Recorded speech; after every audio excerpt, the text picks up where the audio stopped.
नमस्कार बच्चों, आज का अपना लेक्चर टॉपिक रहेगा कोलाइट।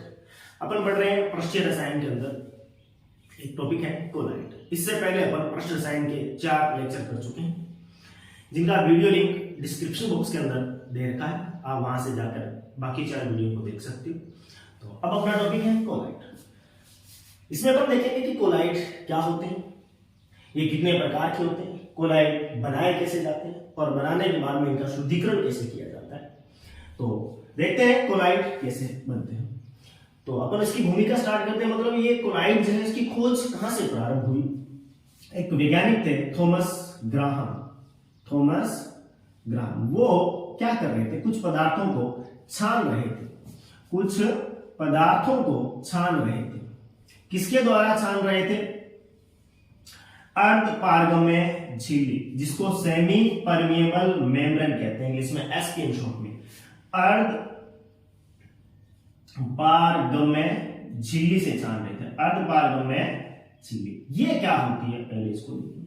एक झिल्ली है, प्राय मोस्टली इसको जंतुओं से प्राप्त किया जाता है, वैसे सिंथेटिक इसका निर्माण भी किया जा सकता है। इसकी क्या खास बात होती है, इसके अंदर छोटे छोटे छिद्र हैं। इसमें से केवल विलायक के अणु ही पारगमित हो सकते हैं। विलायक के अणु तो आर पार हो जाते हैं। विलायक के रूप में प्राय अपन जल लेते हैं, या ये कह दूं कि जल के अणु तो पारगमित हो जाते हैं, लेकिन जो विलय होता है वो विलय के अणु इससे गुजर नहीं सकते। ये होती है अर्धपारगम्य झिल्ली। तो ग्राहम ने देखा कि कुछ पदार्थ जैसे गोंद हो गया या स्टार्च हो गया, ये इस अर्धपारगम्य झिल्ली से गुजर नहीं रहे थे। तो वे पदार्थ जो अर्धपारगम्य झिल्ली से नहीं गुजर रहे थे, उन पदार्थों को ग्राहम ने कोलाइड नाम दिया। ठीक है, तो ये कोलाइड क्या, किसी पदार्थ का नाम नहीं है। कोलाइड एक अवस्था है, पदार्थ के कणों की अवस्था। या मैं लिखना चाहूं, कोलाइड जो है वो कोई पदार्थ नहीं है। कोलाइड कोई पदार्थ नहीं है, यह पदार्थ की एक अवस्था है। यह पदार्थ की एक अवस्था है जिसमें कणों का आकार, मतलब साइज, कण है, जिसमें एक अवस्था है जिसमें कणों का आकार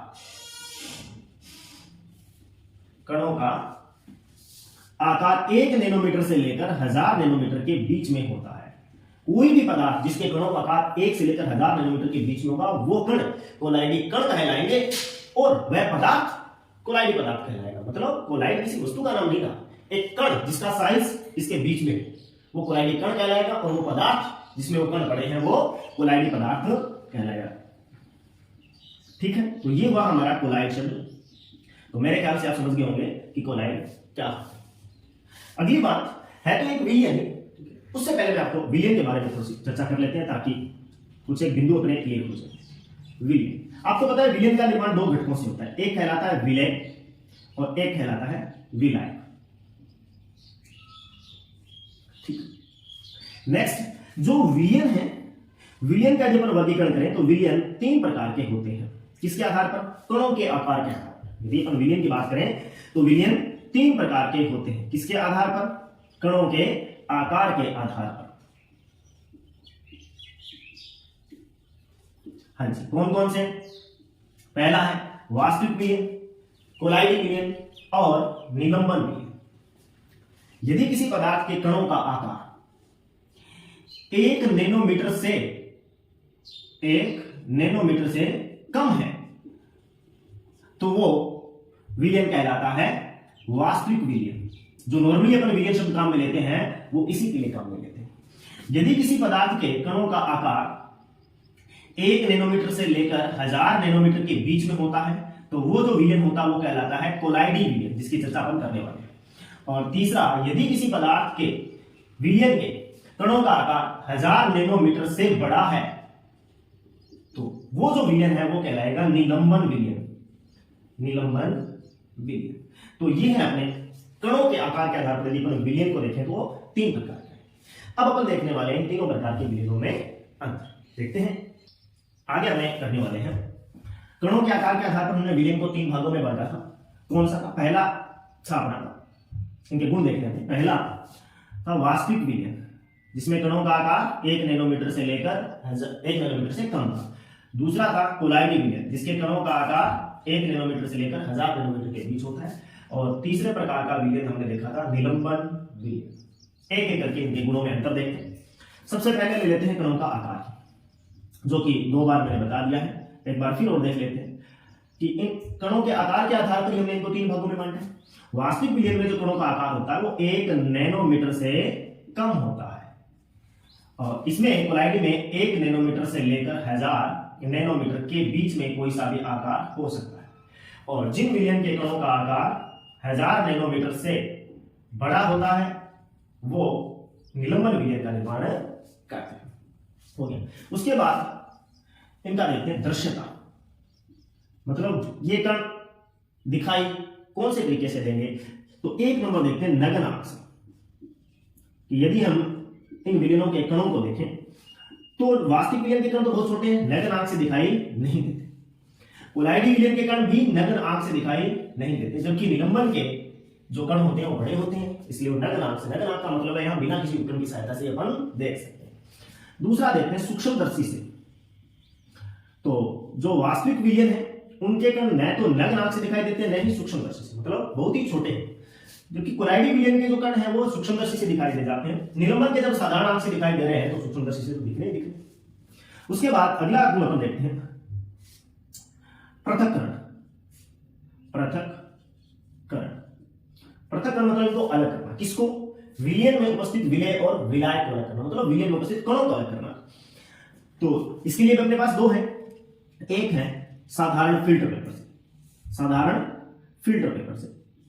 तो साधारण फिल्टर पेपर के छिद्रों का आकार बड़ा होता है, तो वास्तविक विलयन के जो कण हैं वो आर पार गुजर जाते हैं, पृथक नहीं होते। कोलाइडी विलयन के कण भी आर पार गुजर जाते हैं, लेकिन निलंबन के जो कण हैं वो फिल्टर पेपर के ऊपर रह जाएंगे, मतलब उनका पृथक्करण हो सकता है। दूसरा अपने पास एक और तरीका देख लेते हैं, एसपीएम अर्धपारगम्य झिल्ली से, जिसकी चर्चा पर कर चुके हैं। अर्धपारगम्य झिल्ली में से वास्तविक विलयन के कण पृथक नहीं हो पाते, आर पार हो जाएंगे। जबकि कोलाइडी विलयन, याद कीजिए, कोलाइडी विलयनों की खोज इसी आधार पर थी। ग्रहण ने क्या किया था? कणों को छान रहे थे, जो कण अर्धपारगम्य झिल्ली से पृथक आर पार नहीं हुए, ऊपर रह गए, मतलब छन गए, वो थे कोलाइडी विलयन। मतलब इनका जो छनन है एसपीएम से द्वारा हो सकता है, और जबकि निलंबन का भी हो सकता है। अगला देखते हैं, कोलाइडी विलयनों के 2 विशेष गुणधर्म हैं। कौन कौन से? एक है ब्राउनी गति। वो क्या होती है? सी ब्राउन नाम के एक वैज्ञानिक थे, उन्होंने सूक्ष्मदर्शी से कोलाइडी विलयनों को देखा, तो उन्होंने देखा कि जो कोलाइडी कण है वो अनियंत्रित टेढ़ी मेढ़ी गति कर रहे हैं, विलयन में इधर उधर भाग रहे हैं। उस अनियंत्रित टेढ़ी मेढ़ी गति को ही नाम दिया था ब्राउनी गति, जो किसकी विशेषता है? कोलाइडी विलयन। बाकी अन्य विलयन ये गुण प्रदर्शित नहीं करते। इसी के साथ एक और देख लेते हैं, टिंडल प्रभाव। ये टिंडल प्रभाव क्या होता है कि यदि कोलाइडी विलयन में से प्रकाश पुंज को गुजारा जाए, मान लो ये अपने पास कोलाइडी विलयन है, इसमें से जब लाइट को गुजारा जाएगा तो लाइट जिस रास्ते से जाएगी वो रास्ता वो हमें चमकता हुआ दिखाई देता है। ये गुण कहलाता है टिंडल इफेक्ट। तो टिंडल इफेक्ट भी किसका गुण है? कोलाइडी है, बाकी अन्य का नहीं है। कोई बात क्लियर? आगे देखते हैं गुरुत्वाकर्षण का प्रभाव, गुरुत्व प्रभाव, भार का कह सकते हैं कि यदि इन विलयनों को छोड़ दें कुछ समय के लिए तो उनके कण यदि पहने में बैठ जाए भार के बल के कारण, गुरुत्व बल के कारण, तो हम ये कहेंगे कि वो स्कंदित हो जाएगा। तो वास्तविक विलयन में आपने देखा होगा कि कण नहीं बैठते। एक एक उदाहरण यदि मैं देना चाहूं वास्तविक विलयन का, तो जैसे अपन पानी में चीनी घोल दें या पानी में नमक घोल दें, वो सब वास्तविक विलयन के उदाहरण। कोलाइडी विलयन स्टार्च, गोंद का गुण। निलंबन का याद रखो कि पानी के अंदर हमने मिट्टी घोल रखी है। अब आपको पता है कि मिट्टी कण आपको साधारण से दिखाई दे जाते हैं। दूसरा, मिट्टी के कण कुछ समय बाद भार के कारण पहनने में बैठ जाते हैं, मतलब निलंबन कणों पर गुरुत्व बल कार्य करता है, जबकि कोलाइडी और वास्तविक पर बहुत ही कम मात्रा में कार्य करता है, जिसको अपन नगण्य के बराबर मान सकते हैं। एक और देखते हैं अपन आगे, विद्युत क्षेत्र यदि इस पे लगाया जाए तो विद्युत क्षेत्र की जो आपके पास विलयन है उसमें आवेश प्रवाहित करें, तो जो वास्तविक विलयन में यदि आयन उपस्थित है तो आयन विपरीत आवेशित इलेक्ट्रॉनों की तरफ गमन करेंगे। आयन विपरीत इलेक्ट्रॉनों की तरफ गमन करते हैं, विपरीत इलेक्ट्रॉनों पर गमन करते हैं। कोलाइडी विलयन में भी होता है और कोलाइडी विलयन स्कंदित हो जाता है। निलंबन के कणों पर विद्युत क्षेत्र का कोई प्रभाव नहीं लगता। वास्तविक विलयन में आप 2 चीज बोल रहे हो, मैंने ध्यान दिया था, चीनी प्लस पानी।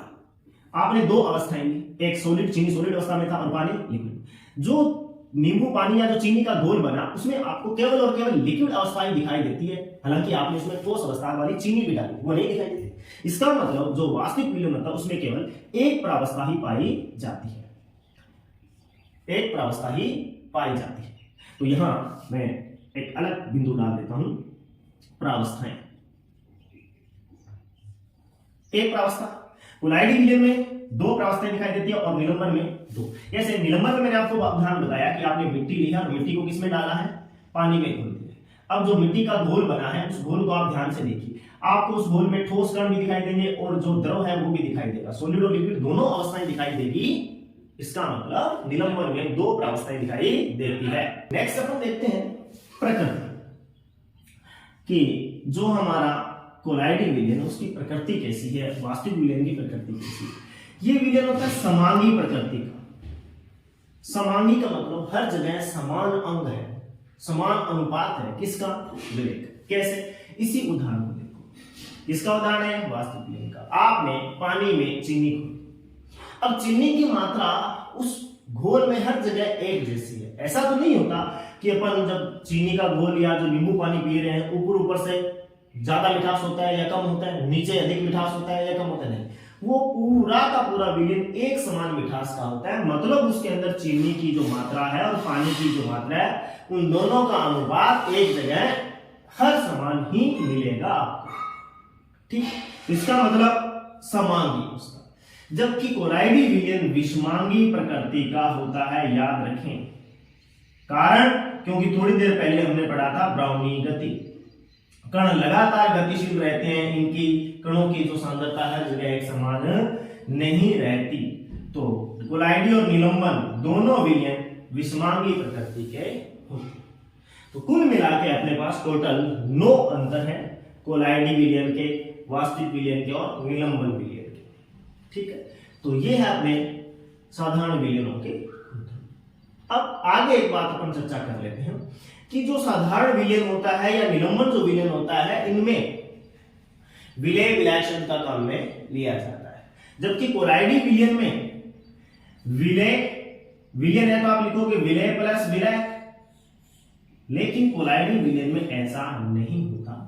विलय को बोलते हैं प्रक्षिप्त प्रावस्था और विलायक को बोलते हैं प्रक्षेपण माध्यम। इसकी डिटेल में चर्चा अब अपन आगे देखते हैं। आगे अपन बढ़ेंगे कोलाइडी विलयनों का वर्गीकरण। कोलाइडी विलयन कितने प्रकार के होते हैं, क्या इसके, देखते हैं आगे।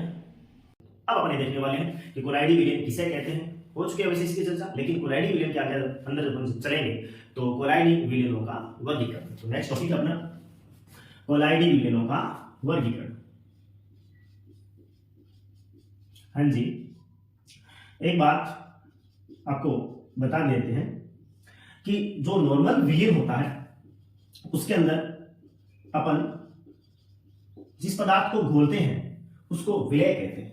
नॉर्मल विलयन की यदि मैं बात करूं तो नॉर्मल विलयन के अंदर क्या होता है, एक होता है विलय और एक होता है विलायक। एक विलय और दूसरा विलायक। विलय किसे कहते हैं, जो विलयन में कम मात्रा में उपस्थित हो, विलयन में कम मात्रा में उपस्थित होता है उसे विलय कहते हैं। या अपनी भाषा में बात करें तो जिसको घोला जाता है, जिसको घोला जाता है वो क्या कहलाता है, विलय कहलाता है। जिसको घोला जाता है वो विलय कहलाता है। विलायक जो विलयन में अधिक मात्रा में उपस्थित होता है, विलयन में अधिक मात्रा में उपस्थित होता है वो विलायक कहलाता है। अपन यदि नॉर्मल बोलचाल में कहें जिसमें घोला जाता है, जिसमें घोला जाता है वो क्या कहलाता है, विलायक कहलाता है। ये तो अपनी बात थी नॉर्मल विलयन की, लेकिन अपन पढ़ रहे हैं कोलाइडी विलयन। कोलाइडी विलयन में विलय को प्रक्षिप्त प्रावस्था कहते हैं, प्रक्षिप्त प्रावस्था, और विलायक को बोलते हैं प्रक्षेपण माध्यम, प्रक्षेपण माध्यम। तो ये नई बात थी अपने लिए, ठीक है, कि विलय को प्रक्षिप्त प्रावस्था और विलायक को प्रक्षेपण माध्यम। तो कोलाइडी विलयन में विलय विलायक शब्द काम में नहीं लेने, प्रक्षिप्त प्रावस्था और प्रक्षेपण माध्यम काम में लेने वाले हैं। तो अपने पढ़ने वाले कोलाइडी विलयनों का वर्गीकरण। जब भी अपन को वर्गीकरण करते हैं तो उसका कोई ना कोई आधार होता है, अपना यहां क्या आधार रहेगा वो देखते हैं। तो पहला वर्गीकरण का आधार अपन देखेंगे परिक्षिप्त प्रावस्था और प्रक्षेपण माध्यम की भौतिक अवस्था के आधार पर। परिक्षिप्त प्रावस्था और प्रक्षेपण माध्यम की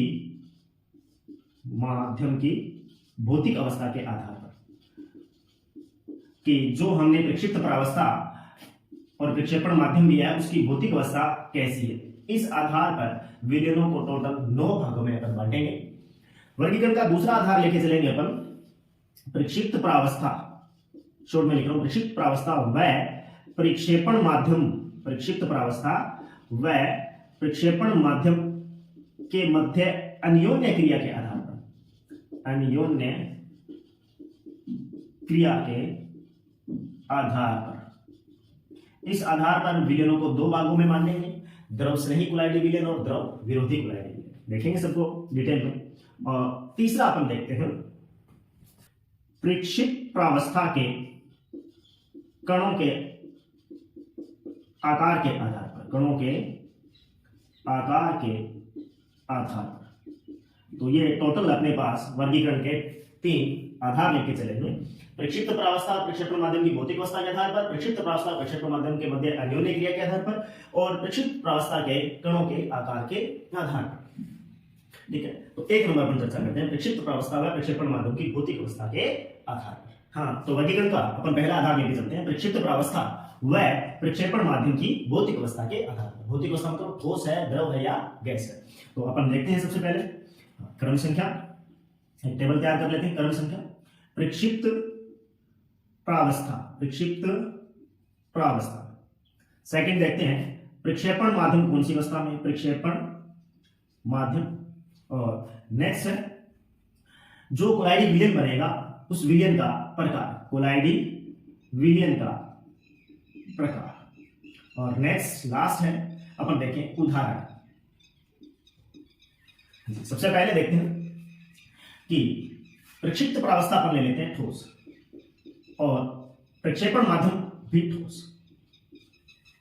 प्रक्षिप्त प्रावस्था ठोस, ठोस, फिर देखते हैं द्रव, द्रव, द्रव, और लास्ट गैस, गैस और गैस। प्रक्षिप्त प्रावस्था ठोस, द्रव, गैस, ठोस, द्रव, गैस, ठोस, द्रव, गैस। हाँ जी,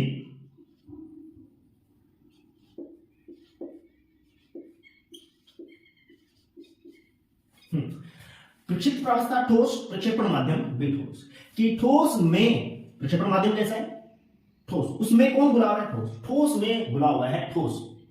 तो उदाहरण हम देखते हैं जो मिश्र धातु है।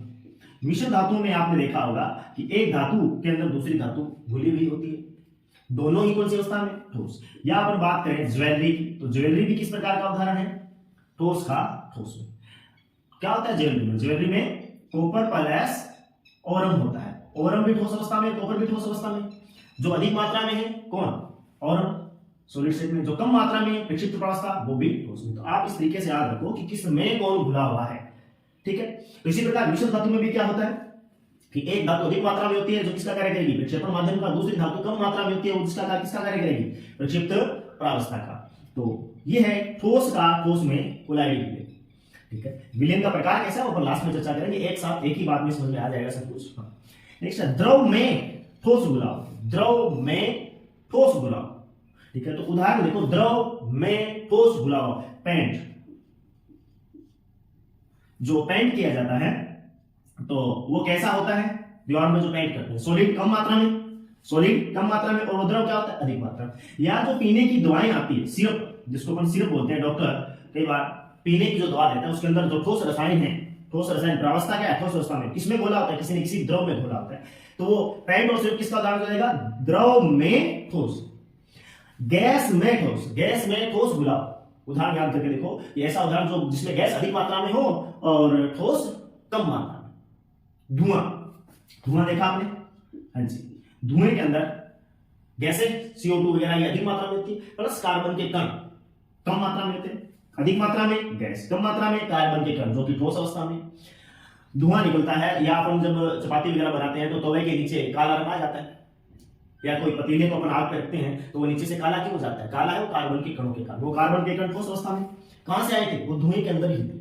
तो गैस में ठोस का उदाहरण है धुआं, या ये कह सकते हैं अपन धूल भरी आंधी। धूल भरी आंधी, उसमें क्या होता है? मिट्टी के कण बहुत कम मात्रा में ठोस का कार्य कर रहे हैं, और जो वायु है, हवा है, वो अधिक मात्रा में, गैस की मात्रा में। तो ये है उदाहरण। नेक्स्ट अपन बात करते हैं 4 नंबर कोलाइडी विलयन। ठोस में द्रव घुला हुआ है, ठोस में द्रव घुला हुआ है। उदाहरण, ऐसा उदाहरण देखो जिसमें ठोस अधिक मात्रा में और द्रव कम मात्रा में। ठोस में, क्योंकि प्रक्षेपण माध्यम है जो विलायक का कार्य करता है। मैं लिखूं यहां, लेकिन लिखना नहीं है, याद रखने के लिए बता रहा हूं। विलायक, और ये किसका कार्य करता है? विलेय का। हालांकि कोलाइडी विलयन में विलायक को प्रक्षेपण माध्यम कहते हैं और विलेय को प्रक्षिप्त प्रावस्था कहते हैं। तो अब देखो ऐसा उदाहरण सोचो जिसमें ठोस अधिक मात्रा में और द्रव कम मात्रा में। पनीर खाया होगा सभी ने। पनीर में ठोस अधिक मात्रा में होता है, उसके अंदर से पानी बहुत कम मात्रा में होता है, ठीक है। और जो जेल टाइप है, जेली, खाने की जेली जो होती है वो, ये सब, और दही भी किसका उदाहरण है? दही में ठोस पदार्थ अधिक है और द्रव पदार्थ कम है। ओके, हाँ जी, ठीक है। अब द्रव में द्रव का कोलाइडी विलयन, कि दो द्रव आपस में घुले हुए, ठीक है। जैसे दूध में पानी, दूध में पानी, या दूसरा उदाहरण, मैं सेम स्पेशल उदाहरण ले रहा हूं क्योंकि ये उदाहरण आगे एक विलयन आएगा, इमल्सन, उसके अंदर अपन देखेंगे। द्रव का, द्रव में कोलाइडी विलयन एक विशेष प्रकार का होता है जिसको इमल्सन कहते हैं। याद रखना, इमल्सन का टॉपिक है। तो एक बार इसको बीच में बता दिया ताकि आपको याद रह जाए। द्रव का, द्रव में कोलाइडी विलयन इमल्सन कहलाता है। दूध में पानी, ठीक है, अल्कोहल में पानी, ये सब किसके उदाहरण है? द्रव के, द्रव में कोलाइडी विलयन के उदाहरण है। तो नेक्स्ट अपन देखते हैं आगे। गैस में द्रव घुली हो, गैस में द्रव, गैस अधिक मात्रा में हो और द्रव कम मात्रा में हो। याद आया होगा धुंध या कोहरा जिसको अपन बोलते हैं, कोहरा। कोहरे के अंदर देखा होगा वायु, मतलब गैस अधिक मात्रा में और पानी की बूंदें क्या है? बहुत ही कम मात्रा में होती है। तो किसका उदाहरण हो जाएगा? कोहरे का, ठीक है। नेक्स्ट उदाहरण देखना है 7वें प्रकार का विलयन, ठोस में गैस। ठोस पदार्थ और उसमें गैस घुली हुई, सूखे हुए झाग, साबुन के झाग, कौन से? सूखे हुए। तो साबुन जो है उसके झाग सूखने पर किसका कार्य करेंगे? ठोस का, और उसके अंदर बीच में हवा होगी, वो कौन होगी? गैस।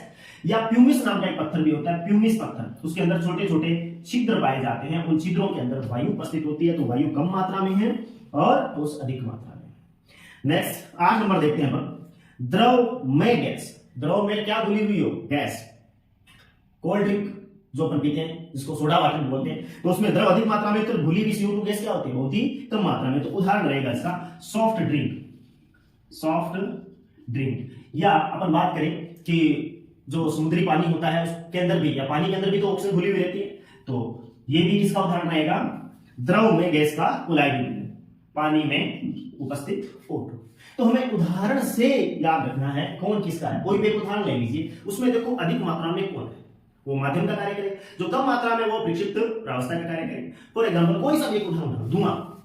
सोचो उसको, धुएं के अंदर गैस अधिक मात्रा में होती है, कार्बन के कण कम मात्रा में होते हैं। कार्बन के कण ठोस अवस्था में, तो ठोस हो गया कम, इसका मतलब प्रक्षिप्त प्रावस्था में है ठोस, प्रक्षिप्त प्रावस्था में है ठोस। किसमें घुली हुई? गैस। तो वो गैस में ठोस का कोलाइडी विलयन, गैस में ठोस का कोलाइडी विलयन है। तो उदाहरण याद रखो, उदाहरण को आप अलग अलग करके देखो, उसमें विलय कौन है, विलायक कौन है, प्रक्षिप्त प्रावस्था कौन है, प्रक्षेपण माध्यम कौन है, तो वहां से अपने को उठाना चाहिए। अब आगे अपन बात करने वाले हैं कि ये जो कोलाइडी विलयन होते हैं उनका विशेष नाम भी रख दिया जाता है। याद रखें, जब भी प्रक्षिप्त प्रावस्था ठोस हो तो जो बना हुआ विलयन होता है वो सोल कहलाता है। और कौन से प्रकार का सोल? देखो प्रक्षिप्त प्रावस्था सब में ठोस है, सोल लिख रहा हूं मैं, सब क्या है? सोल, सोल, ठीक है। सोल शब्द को आप लिख के देखो, SOL। एस फॉर याद रखने ट्रिक बता रहा हूं आपको, सॉलिड, और L for liquid, solid in liquid, solid in liquid. Solid घुला हुआ है किसमें? लिक्विड में, लिक्विड में तो प्रक्षेपण माध्यम करो द्रव, प्रक्षेपण माध्यम करो द्रव, और प्रक्षिप्त अवस्था ठोस, तो ये है कहलाएगा सिर्फ ठोस। अब ये जो बाकी दो बच गए इनको कौन सा सोल कहेंगे, जो भी इनके आगे प्रक्षेपण माध्यम है। तो ठोस है तो इसको बोल देंगे ठोस सोल, और यदि गैस है तो इसको बोल देंगे एरोसोल, एयरसोल मतलब एरोसोल, सॉरी क्या बोल देंगे, एरोसोल। ये सिर्फ सोल कहलाएगा। और याद रखिए सोल का उल्टा, सोल का उल्टा जेल है, सोल का उल्टा जेल है। सॉलिड इन लिक्विड नहीं, उल्टा कर दो, liquid in solid, liquid in solid. Liquid किसमें घुला है, ठोस में, लिक्विड इन सॉलिड। तो इधर तो देखो लिक्विड द्रव किसमें घुला हो, सॉलिड में, द्रव किसमें घुला है, तो ये जो होगा ये कहलाएगा जेल। क्या कहलाएगा, जेल। ठीक, इसको हमने पहले से नाम दे रखा है क्या, द्रव का द्रव में कोलाइडी विलयन इमल्सन कहलाता है, द्रव का द्रव में कोलाइडी विलयन इमल्सन कहलाता है।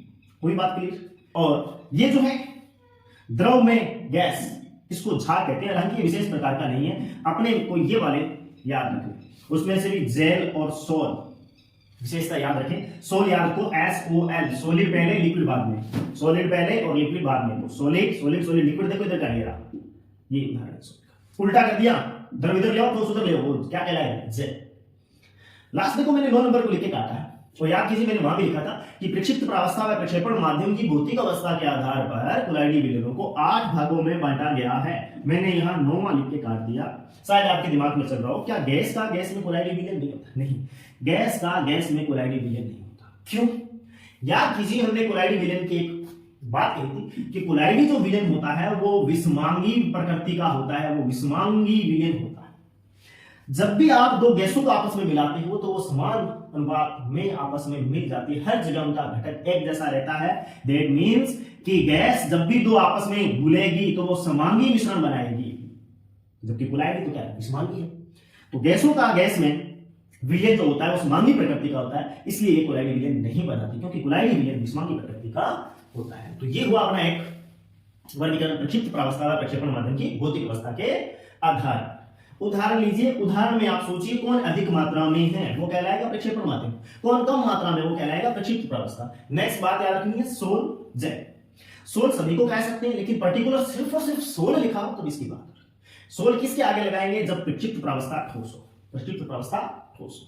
तो ये हुआ। नेक्स्ट अपन देखने वाले हैं 2 नंबर वर्गीकरण का दूसरा आधार कौन सा है, प्रक्षिप्त प्रावस्था व प्रक्षेपण माध्यम के अन्योन्य क्रिया के आधार। हाँ, तो दूसरा अपना है आधार, प्रक्षिप्त प्रावस्था व प्रक्षेपण माध्यम की अन्योन्य क्रिया के आधार पर। इस आधार पर कोलाइडी विलयनों को 2 भागों में बांटा गया कि जो विलय, अपनी भाषा बात करें विलय, विलय और विलय के बीच में आकर्षण है या नहीं। अन्योन्य क्रिया का मतलब कि उन दोनों के बीच आकर्षण है या प्रतिकर्षण है। तो प्रक्षिप्त प्रावस्था और प्रक्षेपण माध्यम दोनों के बीच में जो आकर्षण है तो बना हुआ विलयन कहलाता है द्रव स्नेही कोलाइडी विलयन, द्रव स्नेही कोलाइडी विलयन। और यदि आकर्षण नहीं है तो कहलाता है द्रव विरोधी कोलाइडी विलयन, द्रव स्नेही कोलाइडी विलयन और द्रव विरोधी कोलाइडी विलयन, लायोफिलिक और लायोफोबिक। फोबिक मतलब फोबिया, डर, एक दूसरे से दूर होना, डर होता है मतलब अपन किसी वस्तु से अपने को डर लगता है तो उससे दूर रहने की कोशिश करते हैं। फोबिया, फोबिक मतलब जब प्रक्षिप्त प्रावस्था प्रक्षेपण माध्यम एक दूसरे से दूर रहना पसंद करते हैं तो कहलाता है लायोफोबिक, द्रव स्नेही और द्रव विरोधी। आसान सा है, कैसे देखो, प्रक्षिप्त प्रावस्था व प्रक्षेपण माध्यम इस प्रकार के कोलाइडी विलयनों में यह कहते हैं कि जब प्रक्षिप्त प्रावस्था व प्रक्षेपण माध्यम के बीच आकर्षण होता है, के बीच आकर्षण बल कार्य करता है या एक दूसरे को आकर्षित होते हैं तो बना हुआ कोलाइडी विलयन द्रव स्नेही कोलाइडी विलयन कहलाता है। दूसरा, इसका निर्माण कैसे होता है, आसानी से होता है। द्रव स्नेही कोलाइडी विलयनों का निर्माण बहुत आसानी से होता है। कैसे, प्रावस्था और प्रक्षेपण माध्यम, प्रावस्था व माध्यम, शॉर्ट में लिखा हूं मैं, प्रक्षिप्त प्रावस्था व प्रक्षेपण माध्यम दोनों को मिला देते हैं। दोनों को मिलाने पर आसानी से इसका निर्माण हो जाता है, कोई विशेष विधियों की आवश्यकता नहीं होती, दोनों को मिलाने पर इनका निर्माण हो जाता है। तीसरी महत्वपूर्ण बात कि जो द्रव स्नेही कोलाइडी विलयन होते हैं ये उत्कर्मणीय प्रकृति दर्शाते हैं, उत्कर्मणीय प्रकृति दर्शाते हैं। कैसे, प्रावस्था और प्रक्षेपण माध्यम दोनों को मिलाया कोलाइडी विलयन करते हैं। हम चाहें तो दोनों को अलग कर दें, अवक्षेपित कर दें। कोलाइडी विलयन को अवक्षेपित भी किया जा सकता है। अवक्षेपित करने का मतलब प्रक्षेपित प्रावस्था अलग होगी और माध्यम अलग हो गया, दोनों को अलग अलग कर दिया, या ये कह दें कि इसका अवक्षेपण कर दिया। ठीक है, अवक्षेपण करने के बाद में भी दोनों को पुनः मिला दिया जाए तो पुनः ही कोलाइडी विलयन का निर्माण कर देते हैं। दोनों को मिलाया क्या बना, कोलाइडी विलयन। और कोलाइडी विलयन तो हम चाहें वापिस अवक्षेपित किए हुए माध्यम और प्रावस्था को मिलाते हैं तो पुनः उसका निर्माण हो जाता है। यह है द्रव स्नेही कोलाइडी विलयन। कौन से हैं? उदाहरण भी याद अपने को याद रखने हैं। उदाहरण के रूप में अपन याद रख सकते हैं जो भी प्राकृतिक कोलाइडी विलयन है, जैसे गोंद और स्टार्च, ये जो नेचुरल कोलाइडी विलयन होते हैं ये द्रव स्नेही प्रकार के कोलाइडी विलयन होते हैं। और अगली बात एक और भी याद रखें कि इनको आसानी से स्कंदित नहीं किया जा सकता, आसानी से स्कंदित नहीं किया जा सकता, अवक्षेपण नहीं हो सकता, इनका स्थायी होते हैं। इसका जस्ट अपोजिट रहेगा द्रव विरोधी कोलाइडी विलयन। द्रव विरोधी कोलाइडी विलयन इसका निर्माण आसानी से नहीं होता। पहले तो ये टॉपिक लिखते हैं कि प्रक्षिप्त प्रावस्था और प्रक्षेपण माध्यम के बीच वह प्रक्षेपण माध्यम के मध्य आकर्षण नहीं होता, मध्य आकर्षण नहीं होता, तो ये कहलाते हैं द्रव विरोधी कोलाइडी विलयन। दूसरा, प्रावस्था व माध्यम दोनों को मिला दे, नहीं, इनको बनाने की विशेष विधियों से ही इनका निर्माण किया जाता है। किसका? द्रव विरोधी कोलाइडी विलयनों का निर्माण विशेष विधियों से ही होता है, विशेष विधियों से ही इनका निर्माण होता है। कैसे? इनको आसानी से मिला तो सकते नहीं क्योंकि इनके बीच में आकर्षण नहीं है, प्रतिकर्षण है, तो मिलाने के लिए हमें विशेष विधियों की आवश्यकता पड़ती है। इसीलिए कहते हैं कि द्रव विरोधी कोलाइडी विलयनों का निर्माण विशेष विधियों से ही होता है।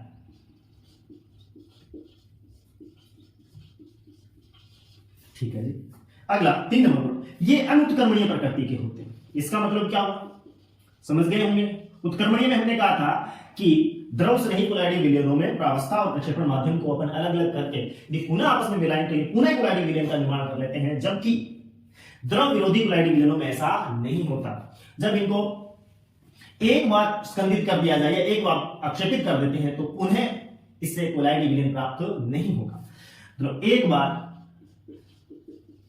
अवक्षेपण के पश्चात, एक बार अवक्षेपण के पश्चात इनसे इनको पुनः मिलाने पर कोलाइडी विलयन का निर्माण नहीं होता, कोलाइडी विलयन का निर्माण नहीं होता। एक बार कर सकते हैं, दोबारा यदि आप इनको स्कंदित करने के बाद ये सोचो कि मिलाकर अपन कोलाइडी विलयन बनाने नहीं बनेगा। हाँ जी। नेक्स्ट अपन उदाहरण देखें इसका। जो धातुओं के जितने भी सोल है, धातु के सोल या धातुओं के सल्फाइड के जो सोल होते हैं या धातु सल्फाइड सोल, वो सब किसके उदाहरण हैं? द्रव विरोधी कोलाइडी विलयनों के उदाहरण हैं। आसानी से स्कंदित नहीं किया जा सकता। हाँ, अपोजिट द्रव विरोधी कोलाइडी विलयनों को आसानी से स्कंदित कर सकते हैं। कैसे? आपके पास द्रव विरोधी कोलाइडी विलयन है, आप उसमें कोई भी विद्युत अपघट्य डालो या कुछ, तो ऐसे इनको गर्म करने पर भी क्या हो जाते हैं, इसकी विधियां पर आगे बढ़ेंगे।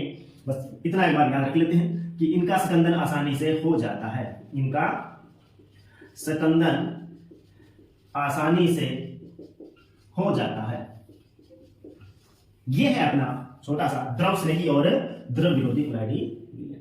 वर्गीकरण का लास्ट आधार रहा है अपने पास प्रक्षिप्त प्रावस्था के कणों के आकार के आधार पर। नेक्स्ट 3 नंबर पर उसको देखें। तो तीसरा अपना वर्गीकरण का आधार है प्रक्षिप्त प्रावस्था के कणों के आकार के आधार पर कोलाइडी विलयनों को 3 भागों में बांटा है। कौन कौन से हैं? नंबर 1 बहुआण्विक कोलाइडी विलयन, बहुआण्विक कोलाइडी विलयन। दूसरा है वृहद आणविक कोलाइडी विलयन, वृहद आणविक कोलाइडी विलयन। और तीसरा रहेगा अपना समूहित कोलाइडी विलयन, समूहित कोलाइडी विलयन। एक एक करके अपन देखते हैं क्या है इनके प्रकार और उदाहरण। सबसे पहले बहुआण्विक, कि इस प्रकार के कोलाइडी विलयनों में कोलाइडी कण का निर्माण बहुत सारे अणुओं के आपस में जुड़ने से होता है। इस प्रकार के कोलाइडी विलयनों में कोलाइडी कण का निर्माण, कोलाइडी कण का निर्माण बहुत सारे छोटे छोटे अणुओं के आपस में, छोटे छोटे अणुओं के आपस में जुड़ने से होता है।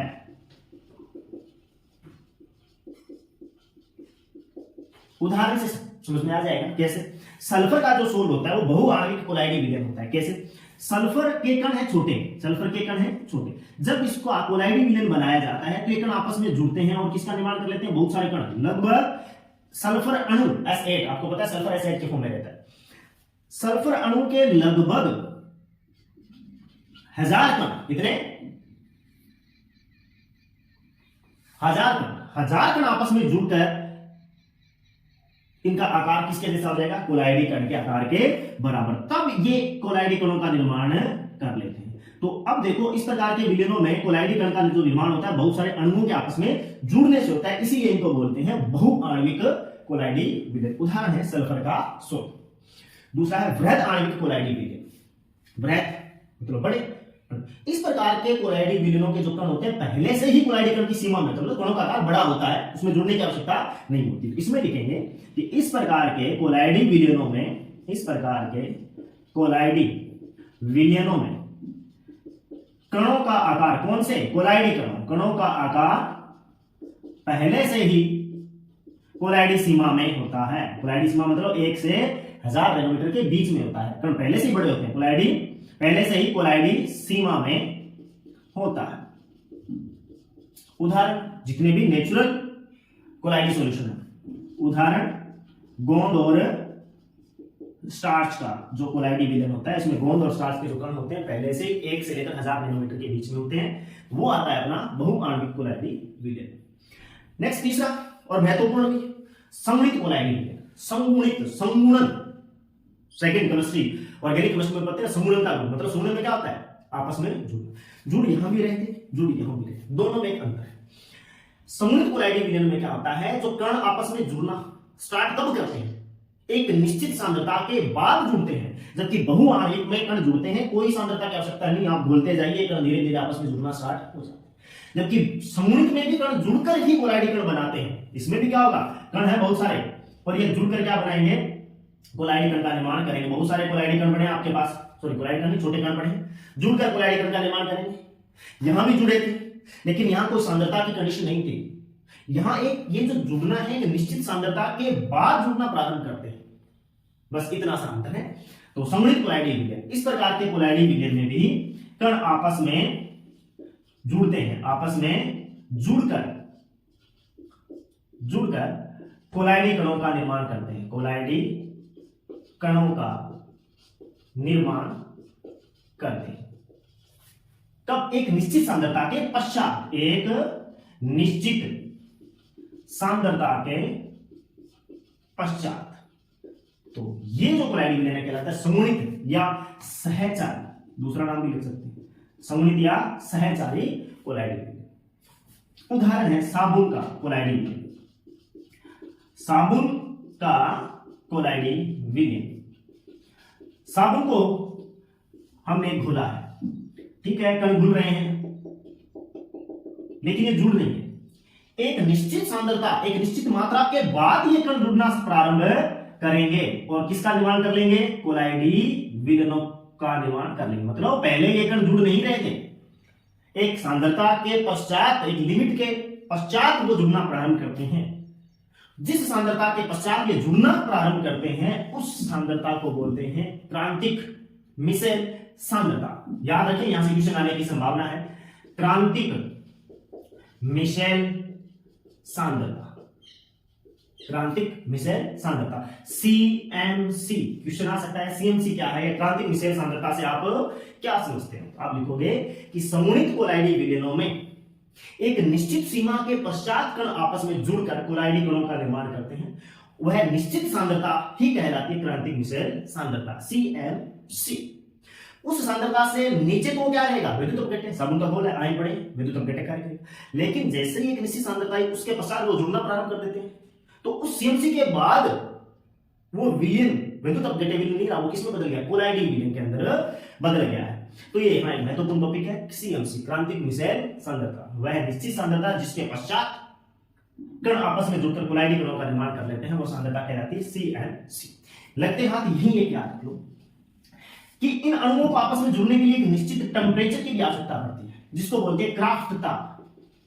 क्राफ्ट ताप वह ताप जिस पर अणु आपस में जुड़ना प्रारंभ करते हैं वो कहलाता है क्राफ्ट ताप, या वह ताप जिस पर सीएमसी का निर्माण होता है। एक शब्द और, मिसेल। मिसेल क्या है? ये जो साबुन अणुओं ने अपना ये जो झुंड बनाया है इसी को बोलते हैं मिसेल।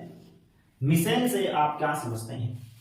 कोलाइडिंग विलयनों के निर्माण के दौरान जब छोटे छोटे अणु आपस में जुड़कर एक समूह या अणुओं का जो झुंड बनाते हैं उस झुंड को बोलते हैं मिसेल। और ये मिसेल किसका कार्य करता है? कोलाइडिंग कण का ही कार्य करता है। ये है अपना सीएमसी, मिसेल, क्राफ्ट ताप। 3 क्वेश्चन बने। सीएमसी से आप क्या समझते हैं, क्राफ्ट ताप क्या है और मिसेल किसे कहते हैं? ठीक है, आगे अपन देखेंगे कि मिसेल का निर्माण कैसे होता है तो यही बात वही होगी कि अणु आपस में जुड़ेंगे। तो साबुन के विलयन में मिसेल कैसे बनता है देखते हैं।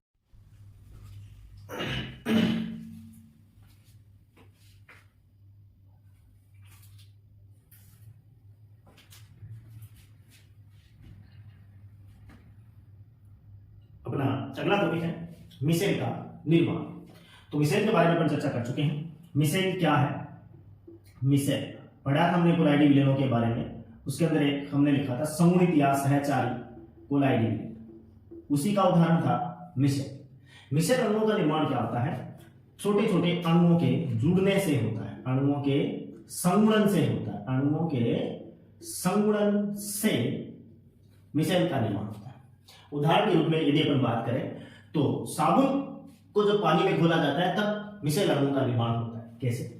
तो साबुन जो है, साबुन क्या है? उच्च कार्बोक्सिलिक अम्लों के सोडियम या पोटेशियम लवण होता है। उच्च कार्बोक्सिलिक अम्लों के सोडियम या पोटेशियम लवण होते हैं, सोडियम या पोटेशियम लवण होते हैं।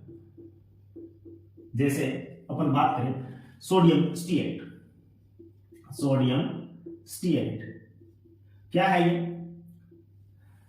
कार्बन 17 का C17H35 COONA, इसका नाम है सोडियम स्टीएट, जो कि साबुन अणु का अणु होता है। इसकी संरचना देखें तो इसमें देखो 17 कार्बन है और एक इसका आयनिक सिरा है। तो इसकी संरचना में अपन 17 कार्बन बनाएं तो 1 2 3 4 5 6 7 8 9 10 11 12 14 15 16 17 और यह है COONA। तो ये वाला जो सिरा है ये साबुन अणु का कार्बन पूंछ कहलाती है, कार्बन पूंछ, जो कि जल विरागी होती है। मतलब क्या हुआ कि जल से ये प्रतिकर्षित होती है और ये इसका सिरा कहलाता है आयनिक शीर्ष, आयनिक शीर्ष, आयनिक हेड या आयनिक शीर्ष।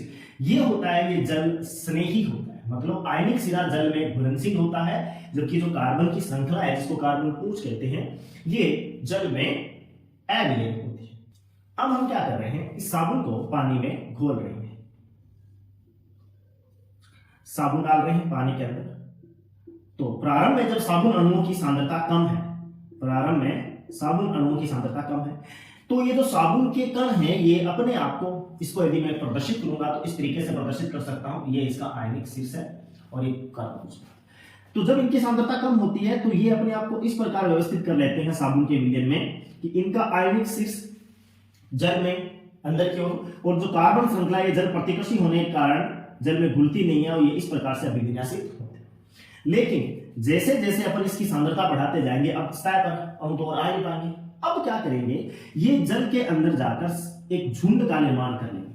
उस झुंड में किस प्रकार व्यवस्थित होंगे कि इनकी जो पूंछ है वो जल में विलयशील न हो, तो अपनी पूंछ को बचाने के लिए ये इस प्रकार अभिविन्यासित होते हैं या साबुन अणु इस प्रकार झुंड बनाते हैं कि इन साबुन अणुओं का जो शीर्ष होता है वो वर्त की परिधि की ओर तथा जो पूंछ होती है वो वर्त के केंद्र की ओर अभिविन्यासित होती है।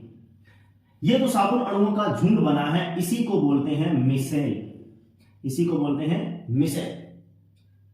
और इसका निर्माण कब होता है? एक निश्चित सांद्रता के पश्चात ही साबुन के जो कण है वो झुंड बनाते हैं। उस या ये कहते हैं कि जिस सांद्रता पर मिसेल अणुओं का निर्माण होता है उसको बोलते हैं CMC, क्रांतिक मिसेल सांद्रता।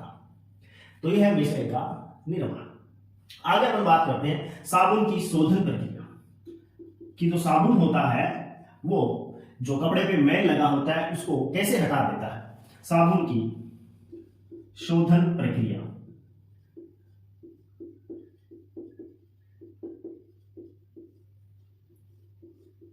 हाँ जी, पहली बात तो अपन बात कर लेते हैं मेल क्या होता है। कपड़े पे तेलीय अशुद्धि होती है। आपने देखा होगा कि जो कपड़े पे मेल है मोस्टली कप कॉलर पे लगा होता है या इस बाजू के ऊपर लगा होता है, क्योंकि यहाँ तेल के कण ज्यादा संपर्क में आते हैं। तो तेल क्या करता है, तेल की बूंद अपने चार और किसको जोड़ लेती है, मिट्टी के कणों को, और वो बन जाता है मेल। एक्चुअल में ये पर बात करें तो ये जो मेल होता है वो होती है तेलीय अशुद्धि। हम क्या करते हैं, कपड़े को साबुन के घोल में डुबोते हैं। थोड़ी देर पहले मैंने बताया था कि जो कार्बन पूंछ होती है जल में नहीं घुलती लेकिन तेल में विलय होती है, तो ये जो मेल है ये क्या है, तेलीय अशुद्धि। अपने ने क्या कर रखा है, कपड़े को किसमें डुबो लिया, साबुन के घोल में डुबो लिया, है। ये है कपड़ा और इस पे है तेलीय अशुद्धि। तो जो साबुन के घोल में साबुन के कण होंगे वो अपनी पूंछ को किससे जोड़ लेते हैं, इस तेलीय अशुद्धि से। क्यों, क्योंकि थोड़ी देर पहले हमने बात की है कि साबुन के जो अणु है उनकी पूंछ तेल में घुलनशील होती है और ये साबुन के कण है इस तेलीय अशुद्धि से आकर जुड़ जाते हैं। जब अपन हाथ से कपड़े को झटकते हैं या घिसते हैं तो ये जो साबुन के कण है ये क्या करेंगे, जो भी मेल है उस तेल की बूंद को अपने साथ ही कहां ले आएंगे, जल में मुक्त कर लेंगे। जल है और ये इस तेलीय अशुद्धि को कहां मुक्त कर ले आए हैं, जल के अंदर मुक्त कर लिया है। तो इस प्रकार जो तेलीय अशुद्धि थी जो कपड़े पर लगी हुई थी, अब साबुन अणुओं ने उसको किसमें मुक्त कर लिया है, पानी में। तो कपड़े की सतह से तेल अशुद्धि हट चुकी है, मतलब कपड़ा साफ हो चुका है, शोधन प्रक्रिया पूरी हो चुकी है। तो ये है साबुन की शोधन प्रक्रिया। तो अपना ये टॉपिक मिशन का निर्माण कंप्लीट होता है। नेक्स्ट वीडियो लेक्चर में अपन देखने वाले हैं पोलाइडी विलेन बनाने की विधि। Thank you.